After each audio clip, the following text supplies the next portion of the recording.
When we moved into our house, the guest room was a dark harvest gold type color. The curtains were a rust brown. Overall, the room was a bit dark for my taste. After painting the rest of the house a lighter color, we decided it was time to tackle the guest room. For those interested in quilting, this quilt features a lace star pattern, and you can see that on my craft and sewing website. It's a beautiful quilt, but I decided to change up the colors of the room. My father was an exceptional artist. He painted a beautiful scene of an Oregon farm and presented the painting to me as a gift. I hung it in my guest room and I planned to keep it there, so it was important that the new color scheme tie in with the painting. My daughter is excellent with interior design. She chose a bedspread with a perfect color of teal to tie in with my father's painting. The room needed bed tables, so she chose unfinished wood tables from IKEA. We painted them white with teal trim, the exact teal as the bedspread. Gold knobs finished them off and set off the gold frames of the painting and the wall mirror. Plants and other accessories brought it all together. I loved the new brighter look. The dark curtains were gone, the walls were painted an off-white, and the room had been nicely updated. It needed a pop of color, however. My daughter asked me to create an abstract painting to make the room really pop with color. It needed shades of green, teal, coral, and other bright spring-type tones. For inspiration for my new painting, I studied my semi-abstract tulip painting. It was cheerful and full of life. We wanted that same type of feeling for the new painting, but the new painting was to be totally abstract. I set up my easel where I could see out into the backyard. Birds were singing and it was a beautiful spring day, perfect place to paint. My cat enjoyed talking to the outside birds while I set up. For this painting, I'm going to be using some of my favorite texture mediums, including Golden's molding paste. I have a light molding paste and a heavier molding paste. Other brands make molding paste as well. I'll also be using Sure Stick Permanent Patch 102 because I like the grainy texture that's in that. I use various tools, such as anything like this that gives texture, and palette knife, and I also use stencils. And I can move those around any way that I want, lay down my texture, and I get all sorts of interesting texture like that. So I'm not going to be showing all of the steps of that because I show that in previous videos, but I will be showing some of it as I go along.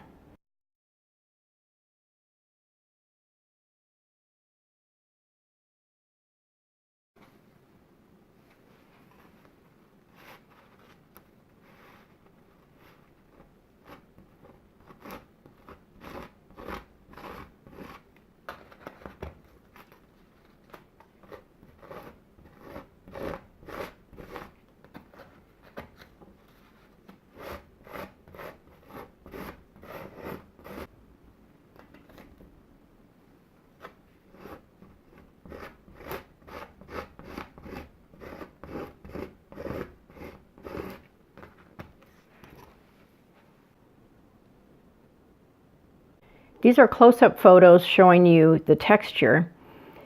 I ended up not using the Permanent Patch 102 by Sure Stick. It does have a beautiful sandy grain to it, and I like that look.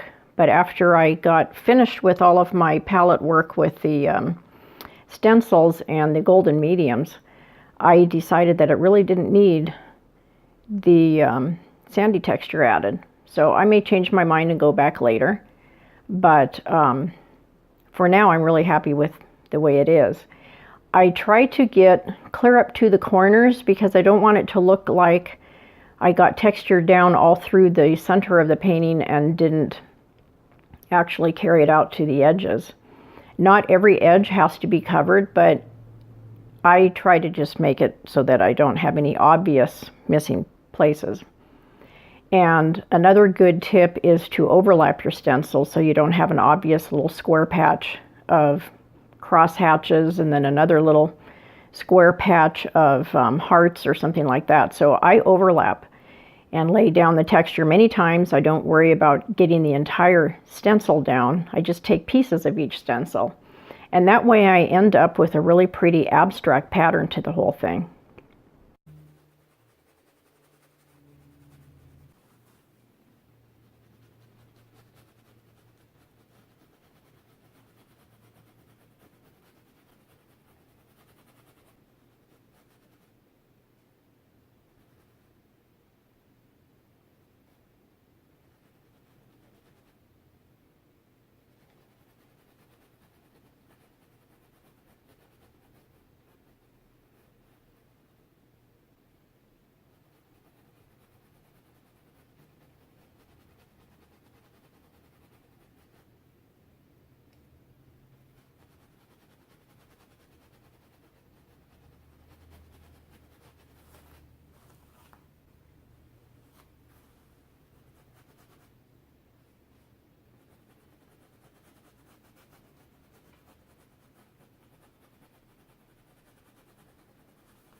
Another nice thing about this is that I can take any one of these photos that I'm showing right now and print them. And that would be a print in and of itself. So from one large painting, I can actually create many, many different prints.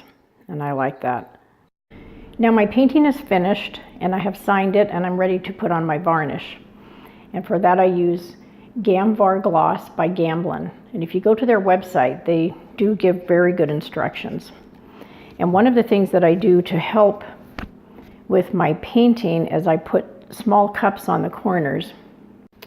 These little cups support the corners of the painting, and this way I can paint around the edges, and if it even gets a little tiny bit underneath, it doesn't stick to the surface that's holding up the painting. And in this case I used 6 cups because this is a fairly large painting.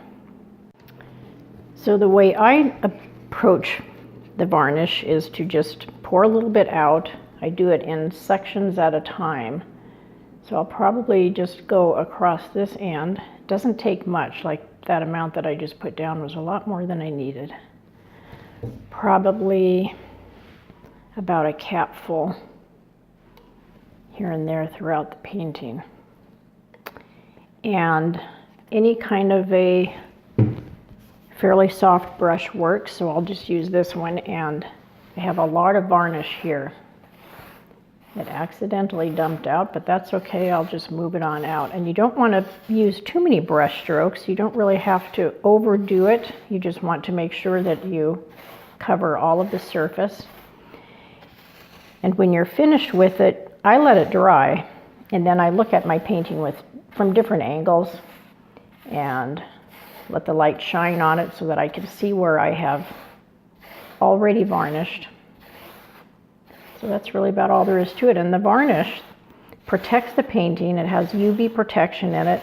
It also, I think, helps the colors just really pop. And I like the gloss. It's not too heavy of a gloss. You can see this also in my, I think I showed adding varnish in my last video, which was my abstract and my, I also did a semi-abstract landscape.